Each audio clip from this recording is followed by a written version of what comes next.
ಮಾವಿನ ಹಣ್ಣನ್ನು ಉಪಯೋಗಿಸಿ ಹಲವಾರು ರೀತಿಯ ಅಡುಗೆಗಳನ್ನು ಮಾಡ್ತಾರೆ. ನಾನಿವತ್ತು ಮಾವಿನ ಹಣ್ಣಿನಿಂದ ಇಡ್ಲಿಯನ್ನು ಮಾಡಿದ್ದೇನೆ. ತುಂಬಾ ರುಚಿಯಾಗಿರುತ್ತೆ. ಮಾವಿನ ಹಣ್ಣು ಇಷ್ಟಪಡೋರಿಗಂತೂ ಈ ಇಡ್ಲಿ ತುಂಬ ಇಷ್ಟ ಆಗುತ್ತೆ. ಹಾಯ್ ಫ್ರೆಂಡ್ಸ್, ಎಲ್ಲರಿಗೂ ನಮಸ್ಕಾರ. ವೆಲ್ಕಮ್ ಟು ಸಂತೃಪ್ತಿ ಕಿಚನ್. ನಾನಿದನ್ನು ಮಾಡೋದಕ್ಕೆ 1 ಕಪ್ಪಿನ ಅಳತೆಯಷ್ಟು ಉಪ್ಪಿಟ್ಟು ರವೆ ಅಥವಾ ಮೀಡಿಯಮ್ ರವೆಯನ್ನು ತೊಗೊಂಡಿದ್ದೇನೆ. ಇದನ್ನು ಸ್ವಲ್ಪ ಬೆಚ್ಚಗೆ ಮಾಡ್ಕೊಳ್ಳೋಣ. ಉಪ್ಪಿಟ್ಟಿಗೆಲ್ಲ ಹುರಿಯುವಷ್ಟು ತುಂಬ ಬಣ್ಣ ಬದಲಾಗುವಷ್ಟೆಲ್ಲ ಹುರಿಬೇಕಂತ ಏನಿಲ್ಲ. ಮುಷ್ಟಿಯಲ್ಲಿ ಹಿಡಿದ್ರೆ ಬೆಚ್ಚಗಾಗಬೇಕು ಅಷ್ಟು ಇದನ್ನು ಬಿಸಿ ಮಾಡ್ಕೊಳ್ಳಿ. ನಂತರ ಇದನ್ನು ಒಂದು ಪಾತ್ರೆಗೆ ಹಾಕಿ ಸ್ವಲ್ಪ ತಣ್ಣಗಾಗೋದಕ್ಕೆ ಬಿಡ್ತೇನೆ. ರವೆ ಪೂರ್ತಿಯಾಗಿ ತಣ್ಣಗಾಗಲಿ. ಯಾವ ಕಪ್ಪಿನಲ್ಲಿ ರವೆಯನ್ನು ತೊಗೊಂಡಿದ್ದೀನೋ ಅದೇ ಕಪ್ಪಿನಲ್ಲಿ 1 ಕಪ್ಪಿನಷ್ಟು ಮಾವಿನ ಹಣ್ಣಿನ ಪಲ್ಪನ್ನು ತೊಗೊಂಡಿದ್ದೇನೆ. ಮತ್ತು ಅರ್ಧ ಕಪ್ಪಿನಷ್ಟು ಬೆಲ್ಲ. ಮಾವಿನ ಹಣ್ಣಿನ ಸಿಹಿಯನ್ನು ನೋಡಿ ನೀವು ಬೆಲ್ಲವನ್ನು ತೊಗೊಳ್ಳಿ. ಹಣ್ಣು ತುಂಬ ಸಿಹಿ ಇದೆ ಅಂದರೆ ಬೆಲ್ಲವನ್ನು ಸ್ವಲ್ಪ ಕಡಿಮೆ ಹಾಕ್ಕೋಬೋದು.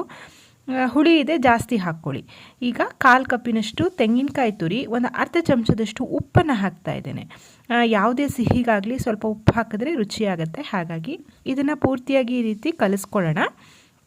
ಮಾವಿನ ಹಣ್ಣಿನ ಪಲ್ಪ್ ಸ್ವಲ್ಪ ಗಟ್ಟಿ ಇದೆ ಅಂತಂದರೆ 1 ರೌಂಡ್ ಮಿಕ್ಸರ್ನಲ್ಲಿ ಹಾಕಿ ನೀವು ರುಬ್ಬಿ ಮಾಡೋದು ಒಳ್ಳೆಯದು. ಪೀಸಸ್ ಥರ ಇದ್ದರೆ ಅಷ್ಟು ಚೆನ್ನಾಗಾಗಲ್ಲ. ಪೂರ್ತಿ ತುಂಬ ಹಣ್ಣಾಗಿಬಿಟ್ಟಿದ್ರೆ ಕೈಯಿಂದ ಕಿವುಚಿ ನೀವು ರಸವನ್ನು ತೆಕ್ಕೊಳ್ಳಿ. ಈಗ ಇದು ಚೆನ್ನಾಗಿ ಕಲಸಿ ಆಗಿದೆ. ಇದಕ್ಕೆ ನಾನು ಪರಿಮಳಕ್ಕೆ 1 ಚಿಟಿಕೆಯಷ್ಟು ಏಲಕ್ಕಿ ಪುಡಿಯನ್ನು ಹಾಕಿ ಮಿಕ್ಸ್ ಮಾಡ್ತಾ ಇದ್ದೇನೆ. ಈ ಹಿಟ್ಟಿನ ಹದ ಹೇಗಿರಬೇಕು ಅಂದರೆ ಇಡ್ಲಿ ಹಿಟ್ಟಿನ ಹದಕ್ಕೆ ಇರಬೇಕು. ಇದನ್ನು ಒಂದು 10 ನಿಮಿಷ ನೆನೆಯೋದಕ್ಕೆ ಬಿಡಿ. ರವೆ ಆಗಿರೋದ್ರಿಂದ ಸ್ವಲ್ಪ ನೆನೆದ್ರೆ ಚೆನ್ನಾಗಾಗತ್ತೆ. ನೋಡಿ, ನೆಂದು ಇವಾಗ ಸ್ವಲ್ಪ ಇದು ಗಟ್ಟಿ ಆಗಿದೆ.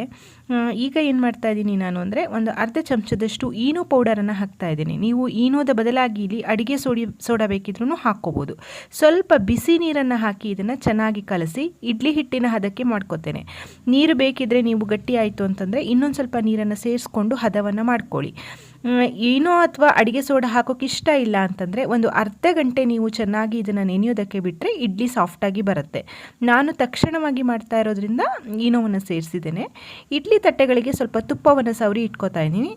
ಸಿಹಿಯಾಗಿರೋದ್ರಿಂದ ತುಪ್ಪ ಹಾಕಿದ್ರೆ ಚೆನ್ನಾಗಿರುತ್ತೆ. ತುಪ್ಪದ ಬದಲಾಗಿ ನೀವು ಇಲ್ಲಿ ಎಣ್ಣೆ ಸಹ ಹಾಕ್ಬೋದು.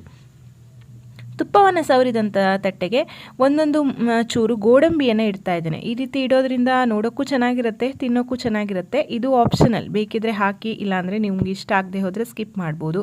ಇಲ್ಲ ಗೋಡಂಬಿಯನ್ನು ತುಪ್ಪದಲ್ಲಿ ಹುರಿದು ಸಣ್ಣ ಸಣ್ಣ ಪೀಸಸ್ ಮಾಡಿ ಹಿಟ್ಟಿಗೂ ಸಹ ಸೇರಿಸ್ಬೋದು. 3/4ರಷ್ಟು ಹಿಟ್ಟನ್ನು ಇಡ್ಲಿ ತಟ್ಟೆಗಳಿಗೆ ಹಾಕ್ತಾ ಇದ್ದೀನಿ. ತುಂಬ ಹಾಕಬೇಡಿ, ತುಂಬಾ ಉಬ್ಬಿ ಇದು ಸಾಫ್ಟಾಗಿ ಚೆನ್ನಾಗಿ ಬರುತ್ತೆ. ಈಗ ಹಿಟ್ಟನ್ನು ಹಾಕಿ ಇದನ್ನು ಹಬೆಯಲ್ಲಿ ಬೇಯಿಸ್ಕೊಳ್ಳೋಣ. ನಾವು ಮಾಮೂಲಿ ಇಡ್ಲಿಯನ್ನೆಲ್ಲ ಯಾವ ರೀತಿ ಬೇಯಿಸ್ಕೊಳ್ತೀವೋ ಒಂದು 5-6 ನಿಮಿಷ ಬೆಂದರೆ ಸಾಕು. ಅಷ್ಟರಲ್ಲೆಲ್ಲ ತುಂಬಾ ಚೆನ್ನಾಗಿ ಬೆಂದಿರುತ್ತೆ. ನೋಡಿ, ನಾನು ಒಂದು 6-7 ನಿಮಿಷ ಬೇಯಿಸಿದ್ದೇನೆ. ಇದನ್ನು ಚೆನ್ನಾಗಿ ಬೆಂದಿದೆ.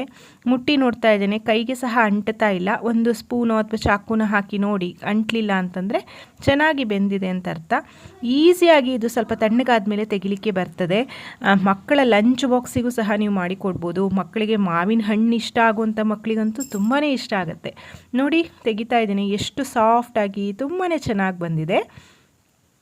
ಬಣ್ಣ ಸಹ ತುಂಬ ಅದ್ಭುತವಾಗಿ ಬಂದಿರುತ್ತೆ. ಮನೆ ತುಂಬ ಮಾವಿನ ಹಣ್ಣಿನ ಪರಿಮಳ ಆಗಿರುತ್ತೆ. ಅದರಲ್ಲೂ ಒಳ್ಳೆ ಪರಿಮಳ ಇರುವಂತಹ ಮಾವಿನ ಹಣ್ಣು ಆಗಿಬಿಟ್ರಂತೂ ಇಡ್ಲಿ ತುಂಬಾ ಚೆನ್ನಾಗಾಗುತ್ತೆ. ಮಾವಿನ ಹಣ್ಣಿನ ಸೀಸನ್, ಒಳ್ಳೆ ಮಾವಿನ ಹಣ್ಣು ಸಿಗ್ತಾ ಇದೆ. ಖಂಡಿತ ರೆಸಿಪಿಯನ್ನು ಟ್ರೈ ಮಾಡಿ ನೋಡಿ, ಎಲ್ಲರಿಗೂ ಇಷ್ಟ ಆಗುತ್ತೆ. ಬಿಸಿ ಬಿಸಿ ಇಡ್ಲಿಯನ್ನು ತುಪ್ಪದೊಟ್ಟಿಗೆ ತಿನ್ನೋ ಮಜಾನೇ ಬೇರೆ. ಖಂಡಿತ ಟ್ರೈ ಮಾಡಿ, ಹೇಗಾಯ್ತು ಅಂತ ತಿಳಿಸಿ. ಒಂದು ಇಡ್ಲಿಯನ್ನು ನಾನು ಮುರಿದು ಸಹ ತೋರಿಸ್ತಾ ಇದ್ದೀನಿ. ನೋಡಿ ಎಷ್ಟು ಸಾಫ್ಟಾಗಿ ಬಂದಿದೆ, ತುಂಬಾ ಸಾಫ್ಟಾಗಿ ಬಂದಿದೆ. ಬಿಸಿ ಬಿಸಿ ಇಡ್ಲಿನ ತುಪ್ಪದಲ್ಲಿ ಅದ್ದಿಸಿ ತಿನ್ನೋಣ ಬನ್ನಿ, ಇನ್ಯಾಕೆ ತಡ.